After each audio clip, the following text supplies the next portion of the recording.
এদিকে সাবেক রাষ্ট্রপতি মোহাম্মদ শাহাবুদ্দিন এবং আব্দুল হামিদের বিরুদ্ধে মানবতা বিরোধী অপরাধের অভিযোগ আন্তর্জাতিক অপরাধ ট্রাইব্যুনালে জমা দিয়েছে আজাদ পার্টি নামে একটি সংগঠন। দুপুরে সংগঠনটির আহ্বায়ক সাবেক সেনা কর্মকর্তা হাসিনুর রহমানের নেতৃত্বে একটি প্রতিনিধি দল চিফ প্রসিকিউটরের কার্যালয়ে যান। পরে তারা চিফ প্রসিকিউটরের হাতে সেই অভিযোগ জমা দেন। এদিকে সাবেক রাষ্ট্রপতি মোহাম্মদ শাহাবুদ্দিনের বিরুদ্ধে পৃথক আরেকটি অভিযোগ দিয়েছে রাষ্ট্র সংলাপ ফোরাম নামে আরেকটি সংগঠন। সংগঠনটি কালচারাল ফ্যাসিস্ট আখ্যা দিয়ে শমী কায়সার, মেহের আফরোজ শাওন, ফেরদৌস আহমেদ ও রিয়াজ আহমেদ সহ ২৭ জনের বিরুদ্ধে মানবতা বিরোধী অপরাধের অভিযোগ দায়ের করেছে। এ সময় অভিযোগকারীরা বলেন, গুম, খুন ও হত্যার বিরুদ্ধে কোনো ব্যবস্থা না নেওয়ায় তার দায় থেকে মুক্তি পেতে পারেন না সাবেক রাষ্ট্রপতি মোহাম্মদ শাহাবুদ্দিন।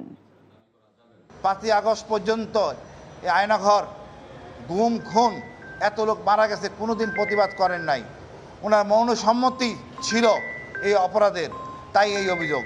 আমাদের কাছে যে দুইটা অভিযোগ তারা এই মাত্র দিলেন, সেটা আমার কাছে উপস্থাপিত হলে অফিস থেকে সেটা আমরা তদন্ত সংস্থায় পাঠিয়ে দেব। এর বাইরে কিছু আমি জানি না। রাষ্ট্রপতির বিরুদ্ধে কি এখানে কোনো ব্যবস্থা নেওয়ার কোনো সুযোগ আছে? না, এর বাইরে আমি কিছু বলতে পারছি না। এখন আইনগত ওপিনিয়ন আপনারা অপেক্ষা করেন না।